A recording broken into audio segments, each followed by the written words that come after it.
Hello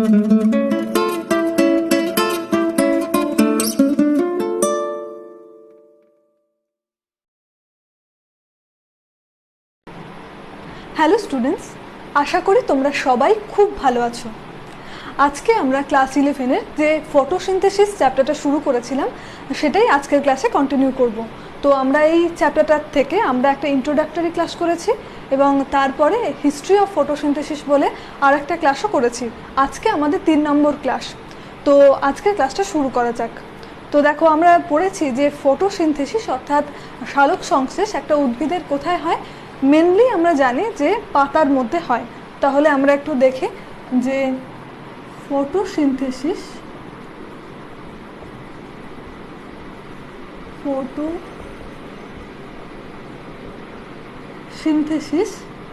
mainly হয় কোথায় না, পাতার মধ্যে অর্থাৎ লিফের মধ্যে। এই লিফের মধ্যে কোথায় হয়? লিফের মধ্যে হয় হচ্ছে মেসোফিল কলার মধ্যে। Mesophyll tissue. বেশ, এটুকু আমরা জানলাম যে লিফের মেসোফিল টিস্যুর মধ্যে হয়, এটুকু আমরা জেনেছি। এবং মেসোফিল টিস্যুর কোথায় হয়? মেসোফিল টিস্যুর হচ্ছে ক্লোরোপ্লাস্টিডের মধ্যে হয়। ক্লোরোপ্লাস্টিডের মধ্যে হয়। ক্লোরোপ্লাস্টিড যেটা আমি লিখলাম, ক্লোরোপ্লাস্টিড কাকে বলে না, এটাও হচ্ছে এক ধরনের প্লাস্টিড। কি প্লাস্টিড না, chlorophyll containing plastid. Chlorophyll containing plastid. ঠিক আছে, যে প্লাস্টিডটা ক্লোরোফিলকে কন্টেন করে আছে তাকে বলা হয় ক্লোরোপ্লাস্টিড। এই ক্লোরোপ্লাস্টিডের মধ্যেই ফটোসিনথেসিস বা সালোক সংশ্লেষের সমস্ত প্রসেসটা হয় এই ক্লোরোপ্লাস্টিডের মধ্যে। ঠিক আছে, তাহলে আমাদের জানতে হবে প্রথমে এই ক্লোরোপ্লাস্টিডের স্ট্রাকচারটা কীরকম, যার মধ্যে গোটা সালোক সংশ্লেষ প্রক্রিয়াটা হচ্ছে। সেই ফটোসিনথেসিস হয় যেখানে, সেই ক্লোরোপ্লাস্টিডের স্ট্রাকচারটা আমরা প্রথমে আজকে দেখে নিই। তাহলে যেটুকু লিখলাম সেটুকু আমি একটু মুছি। আজকের ক্লাসে আমরা প্রথমে পড়ব ক্লোরোপ্লাস্টিডের স্ট্রাকচার সম্বন্ধে। এটাও মুছে দিই। ক্লোরোপ্লাস্টিডের স্ট্রাকচার, তাহলে আমরা যেটা পড়ব সেটা আগে লিখে নিই। আজকে আমরা পড়ব structure of chloroplastid. Structure of chloroplastid সম্বন্ধে আজকের ক্লাসে আমরা পড়ব। তো প্রথমেই যেটা আমাদের জানতে হবে, প্রথমে আমরা লিখি যে ক্লোরোপ্লাস্টিড যেটা, সেটা হচ্ছে ডবল মেমব্রেনাস স্ট্রাকচার। এটা হচ্ছে ডবল মেমব্রেনাস স্ট্রাকচার। ঠিক আছে, লিখলাম। প্রথমে এটার ছবিটা একটু দেখে নিই। এই ধরো একটা লেয়ার, ক্লোরোপ্লাস্টিডের একটা মেমব্রেন, এবং তার বাইরের দিকে থাকে আর একটা মেমব্রেন, ডবল মেমব্রেনাস। অর্থাৎ এটা হচ্ছে আউটার মেমব্রেন,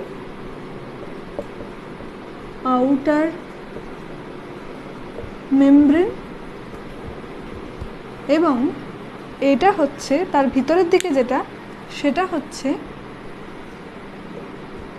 ইনার মেমব্রেন। ভিতরের দিকে আছে প্লাস্টিডের, তাই এটাকে বলা হচ্ছে প্লাস্টিডের ইনার মেমব্রেন। ওকে, এবার দেখো, সেজন্যই বললাম দুটো পর্দা দিয়ে গঠিত, দুটো পর্দা বেষ্টিত আর কি এই প্লাস্টিডটা। সেজন্য এটাকে বলা হচ্ছে ডবল মেমব্রেনাস স্ট্রাকচার ক্লোরোপ্লাস্টিডটা।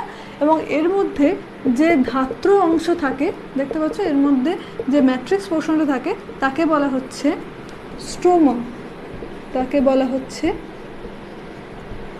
স্ট্রোমা। ঠিক আছে, একটা একটা করে জানছি, outer membrane, inner membrane, stroma হলো। এরপর আমরা দেখব যে এই স্ট্রোমার মধ্যে কিছু ফ্ল্যাট ডিস্ক শেপের স্ট্রাকচার থাকে, অর্থাৎ কিছু চ্যাপ্টা চাকতির মতো অংশ থাকে, যাদের এই একটা অংশকে, এই একটাকে বলা হচ্ছে থাইলাকয়েড। কয়েড, ঠিক আছে, এই একটা স্ট্রাকচারকে, এই একটা স্ট্রাকচার, ঠিক আছে।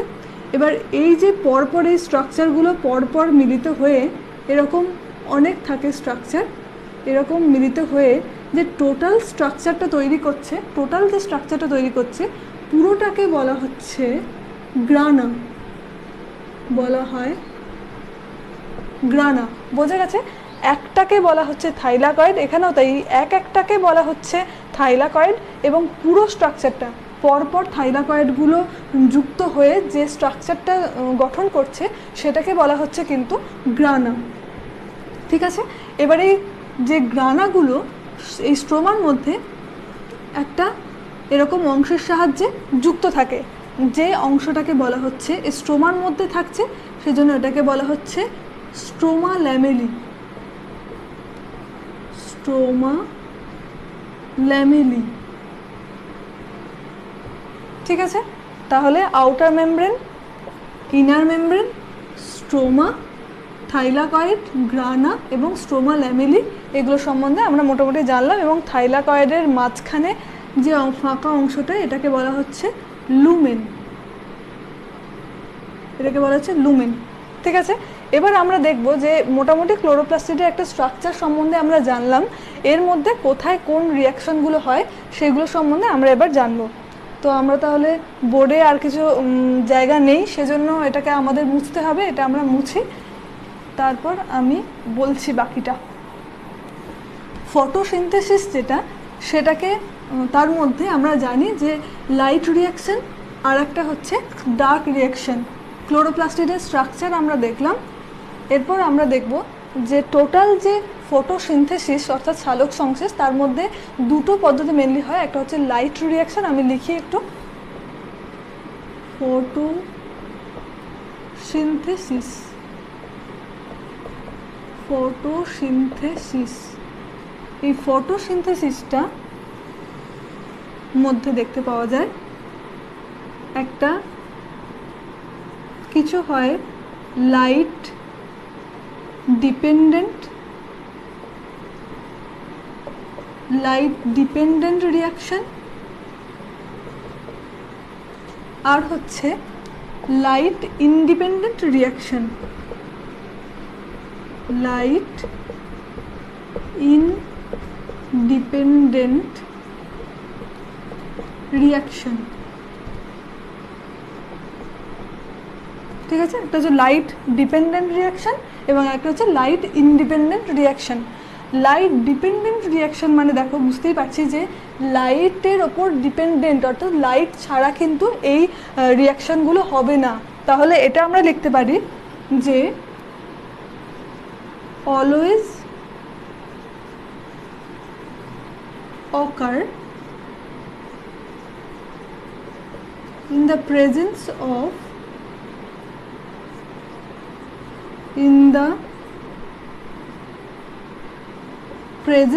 of light, always occur, light dependent reaction.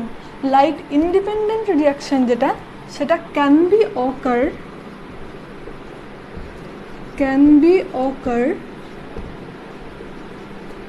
in the presence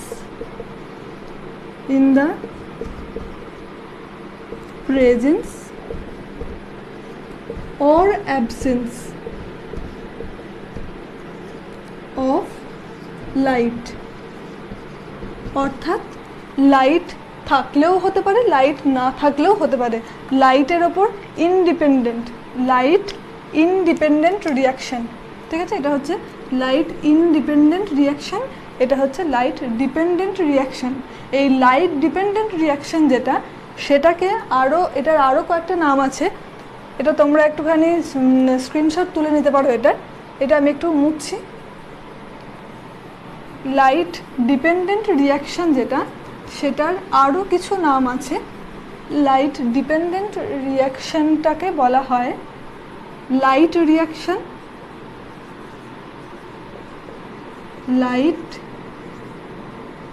reaction, বলে হয়, বা এটাকে বলা লাইট রিয়াকশন, বা বলা হয় ফটোফসফোরাইলেশন, ফসফোরাইলেশন। ঠিক আছে, লাইট রিয়াকশন মানে বুঝতে পারছি লাইটের উপস্থিতিতে হয় বলে এটার নাম লাইট রিয়াকশন। এবং ফটোফসফোরাইলেশন কথাটা কী জন্য এসছে দেখো, ফটো কথাটার অর্থ হচ্ছে ফটো আর ফসফোরাইলেশন, তাই তো এই দুটো টার্ম নিয়ে গড়তে হয়েছে এটা। ফটো কথাটার অর্থ হচ্ছে লাইট, ফটো কথাটার অর্থ হচ্ছে লাইট, অর্থাৎ লাইটের উপস্থিতিতে এইটা আমরা পেয়ে গেলাম। এবং ফসফোরাইলেশন কথাটার মানে হচ্ছে ফসফেট উৎপন্ন হয়, এডিপি থেকে তৈরি হচ্ছে এটিপি। এডিপি থেকে এটিপি তৈরি হচ্ছে in the presence of inorganic phosphate. তাহলে এখানে লিখি ইনঅর্গানিক ফসফেট, পিআই বলে লেখা হয়, সেজন্য এটাকে বলা হচ্ছে ফটোফসফোরাইলেশন, অর্থাৎ লাইট বা আলোকের উপস্থিতিতে এটিপি তৈরি হচ্ছে, সেজন্য এই লাইট ডিপেন্ডেন্ট রিয়াকশানকে বলা হচ্ছে ফটোফসফোরাইলেশন। এর আর একটা নাম হচ্ছে লাইট রিয়াকশন। ঠিক আছে, এবার আসি লাইট ইন্ডিপেন্ডেন্ট রিয়াকশন যেটা, সেটাকে আরও কতগুলো নাম আছে এটাকে আরও যে নামগুলো আছে সেগুলো হচ্ছে, একটা ডার্ক রিয়াকশন বলা হয় এটাকে, দেখি একটা হচ্ছে ডার্ক রিয়াকশন, একটা হচ্ছে ডার্ক রিয়াকশন, আর বলা হয় কেলভিন সাইকেল, কেলভিন সাইকেল, এবং এটার আরেকটা নাম হচ্ছে C3 সাইকেল, C3 সাইকেল। তাহলে আমরা যদি বলি ডার্ক রিয়াকশন বা কেলভিন রিয়াকশন বা C3 সাইকেল বা লাইট ইন্ডিপেন্ডেন্ট রিয়াকশন, সবকটা কিন্তু একই ব্যাপার, এবং এদিকেও সিমিলারলি যেগুলো বললাম সেগুলো সব একই ব্যাপার। তাহলে আমরা এরপর দেখি যে এই যে লাইট রিয়াকশন যেটা, লাইট রিয়াকশানে কি উৎপন্ন হয় এবং ডার্ক রিয়াকশানে কি উৎপন্ন হয়, এটা একটুখানি মুছি দিয়ে আমরা লিখি, এটা একটুখানি মুছে দিয়ে পুরোটা লিখি যে একটা লাইট রিয়াকশান, একটা হচ্ছে ডার্ক রিয়াকশান। মেনলি আমরা যেই নামটার সঙ্গে পরিচিত লাইট রিয়াকশান বা আলোক দশা আমরা যেটা বলি, লাইট রিয়াকশান লিখি, লাইট রিয়াকশান, যেটার বাংলাতে আমরা পড়েছি এটা ওকে বলা হয় আলোক দশা, এবং যেটা এদিকেও পড়েছি ডার্ক রিয়াকশান। তো এই লাইট রিয়াকশানে কি উৎপন্ন হয় এবং ডার্ক রিয়াকশানে কি উৎপন্ন হয়, লাইট রিয়াকশান যেটা সেটাতে উৎপন্ন হয় হচ্ছে এটিপি আর NADPH2, এটার থেকে তৈরি হয় এটিপি আর NADPH2, এই দুটো তৈরি হয় হচ্ছে লাইট রিয়াকশানে, যেটা তোমাদের মনে রাখতে হবে, এটা খুব ইম্পর্টেন্ট। এবং ডার্ক রিয়াকশানে উৎপন্ন হয় কি না, এখানে উৎপন্ন হয় সুগার, সুগার যেটা গ্লুকোজ। মেনলি আমরা জানি যে ফটোসিনথেসিসে এই স্টার্চ বা শ্বেতসার বা সুগার যেটা তৈরি হয়, তৈরি করতে হবে, যেটা ফটোসিনথেসিসে মেনলি হয়, সেটা হচ্ছে এই ডার্ক রিয়াকশানে যেটা উৎপন্ন হয় হচ্ছে সুগার। এবং এই জিনিসটা অর্থাৎ সুগার বা গ্লুকোজ তৈরির যে প্রসেসটা, সেটা কিন্তু এর সাহায্যে হয়, উইথ এই যে এটিপি আর NADPH2 এইগুলোর সাহায্যে কিন্তু ডার্ক রিয়াকশানটা হয়। এইগুলো উৎপন্ন না হলে কিন্তু ডার্ক রিয়াকশানটা হবে না। ঠিক আছে, তাহলে আরেকটা জিনিস দেখি যে লাইট রিয়াকশান যেটা, লাইট রিয়াকশানটাকে এটার দুটো ভাগ, একটা হচ্ছে নন সাইক্লিক, নন সাইক্লিক ফটোফসফোরাইলেশন, আর একটা হচ্ছে সাইক্লিক। আমরা দেখেছিলাম যে লাইট রিয়াকশনটারই একটা নাম হচ্ছে ফটোফসফোরাইলেশন, তো নন সাইক্লিক ফটোফসফোরাইলেশন, একটা হচ্ছে সাইক্লিক ফটোফসফোরাইলেশন। ঠিক আছে, এবার এইগুলো কোথায় হচ্ছে না, এই নন সাইক্লিক এবং সাইক্লিক সবটাই হচ্ছে তোমার, এই নন সাইক্লিকটা হচ্ছে থাইলাকয়েডের মধ্যে, আমরা থাইলাকয়েড কোনখানটা সেটা আমরা জানি, এটা হচ্ছে থাইলাকয়েডের মধ্যে, এবং সাইক্লিক যেটা সেটা হচ্ছে তোমার স্ট্রোমা ল্যামেলি, স্ট্রোমা ল্যামেলিতে হচ্ছে থাইলাকয়েড, যেটা নন সাইক্লিক ফটোফসফোরাইলেশন, সেখানে অর্থাৎ থাইলাকয়েডের মধ্যে কি কি প্রেজেন্ট থাকে, এখানে যেটা সাহায্য করে সেই দুটোই হচ্ছে কি, একটা হচ্ছে PS1 আর একটা হচ্ছে PS2, অর্থাৎ ফটোসিস্টেম 1 এবং ফটোসিস্টেম 2 দুটো সাহায্য করছে নন সাইক্লিক ফটোফসফোরাইলেশনে। এই দুটো থাকছে কোথায়, এই ফটোসিস্টেমগুলো থাকছে হচ্ছে থাইলাকয়েডের মধ্যে, এবং এই স্ট্রোমা ল্যামেলির মধ্যে থাকছে শুধু PS1টা, অর্থাৎ ফটোসিস্টেম 1 থাকে শুধু স্ট্রোমা ল্যামেলির মধ্যে, যেটা সাহায্য করছে সাইক্লিক ফটোফসফোরাইলেশনের মধ্যে। এটুকু ক্লিয়ার? এটুকু যদি বুঝতে তোমাদের কিছু অসুবিধা হয় তাহলে তোমরা অবশ্যই আমাকে জানিও পরে। তো এরপর দেখি এই যে সুগার বা গ্লুকোজ প্রসেসিং হচ্ছে যেটা ডার্ক রিয়াকশানে, এটা হয় কোথায়, এটা হয় হচ্ছে স্ট্রোমার মধ্যে। কোথায় হয়? স্ট্রোমার মধ্যে। এবার তোমাদেরকে একটা ছোট কোয়েশ্চেন করি যে এই লাইট রিয়াকশান এবং ডার্ক রিয়াকশান যে দুটো আমি বললাম, এই দুটোর মধ্যে কোনটা আগে হয়? লাইট রিয়াকশানটা আগে হবে নাকি ডার্ক রিয়াকশানটা আগে হবে? তো তোমরা এটা একটুখানি ভাবলেই বুঝতে পারবে। যেটা আমি বললাম, দেখো লাইট রিয়াকশানে উৎপন্ন হয় হচ্ছে এটিপি আর NADPH2, যেটার সাহায্যে উৎপন্ন হচ্ছে সুগার, যেটা হচ্ছে কিসে না ডার্ক রিয়াকশানের ফলে। তাহলে এই দুটোর মধ্যে লাইট রিয়াকশান আর ডার্ক রিয়াকশানের মধ্যে কোনটা আগে হবে? দেখো লাইট রিয়াকশানটা হচ্ছে শুধুমাত্র লাইটের উপস্থিতিতে, আমরা যেটা বলেছিলাম লাইট ডিপেন্ডেন্ট রিয়াকশান, সেজন্য বলেছিলাম। তাহলে লাইট অর্থাৎ সূর্যালোক না থাকলে কিন্তু লাইট ডিপেন্ডেন্ট রিয়াকশান বা লাইট রিয়াকশানটা হবে না, এবং যদি লাইট রিয়াকশান না হয় তাহলে কিন্তু এগুলো উৎপন্ন হবে না। তাহলে আমাদের প্রথমে এই লাইট রিয়াকশানটা হতে হবে, তারপর তবেই আমরা ATP NADPH2টা পাবো, এবং এই দুটো উৎপন্ন হলে তবে কিন্তু ডার্ক রিয়াকশানটা হবে, যার ফলে এখানে এই সুগারটা উৎপন্ন হবে।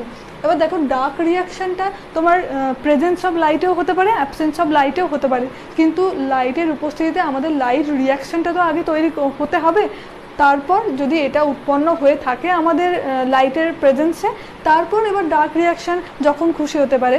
যেমন দেখো আমাদের বাড়িতে মানে তরকারি বা কিছু করার জন্য প্রথমে আমরা সবজিগুলো আগে কেটে রাখি, কিন্তু তারপর এবার তরকারি তার মধ্যে যা কিছু মিশিয়ে যা কিছুভাবে তরকারি করে নেওয়াই যায়। ঠিক একই রকমভাবে যদি মেন জিনিসগুলো যেটা সুগার প্রস্তুতিতে লাগবে সেই জিনিসগুলো যদি এখানে উৎপন্ন হয়ে যায়, অর্থাৎ ATP NADPH2 যদি এখানে উৎপন্ন হয়ে যায়, তাহলে এখানে কিন্তু সুগার উৎপন্ন করতে পরে যে কোনো সময়ে লাইটের প্রেজেন্স হোক লাইটের অ্যাবসেন্সে হোক সেটা কিন্তু উৎপন্ন করতে কোনো বাধা নেই, যখন খুশি এটা উৎপন্ন হতে পারবে। তো এখান থেকে যে কোশ্চেনগুলো আসে তার মধ্যে দেখো এই লাইট রিয়াকশান কোথায় হয়? থাইলাকয়েডের মধ্যে হয়, এটা একটা ইম্পর্টেন্ট জিনিস। ডার্ক রিয়াকশান কোথায় হয়? স্ট্রোমার মধ্যে হয়, এটা একটা ইম্পর্টেন্ট জিনিস। এবং সাইক্লিক ফটোফসফোরাইলেশনের জন্য এবং নন সাইক্লিক ফটোফসফোরাইলেশনের জন্য কোন ফটোসিস্টেমটা দায়ী সেটাও কিন্তু একটা কোয়েশ্চেন। যেমন ফটোসিস্টেম 1 এবং 2 দুটোই কিন্তু নন সাইক্লিক ফটোফসফোরাইলেশনের জন্য লাগছে, এবং এখানে PS1টা লাগছে শুধুমাত্র সাইক্লিক ফটোফসফোরাইলেশনের জন্য। তো আজকে মেনলি এইটুকুনি হলো ফটোসিনথেসিস সম্পর্কে। নেক্সট ক্লাসে আবার বাকি যা আছে সেগুলো সম্বন্ধে আমরা পড়বো। আজকের ক্লাসের মধ্যে যদি তোমাদের কিছু বুঝতে অসুবিধা হয় তাহলে তোমরা অবশ্যই আমাকে কমেন্ট করে জানিও, যদি তোমরা বুঝে থাকো সেটাও আমাকে জানিও, আমার ভালো লাগবে। এবং তোমাদের বন্ধু বান্ধবদের সঙ্গে এই চ্যানেলটা তোমরা শেয়ার করো, যদি ভালো লেগে থাকে তাহলে লাইক করো, শেয়ার করো। ঠিক আছে, ভালো থেকো তোমরা সবাই, দেখা হবে পরের ক্লাসে।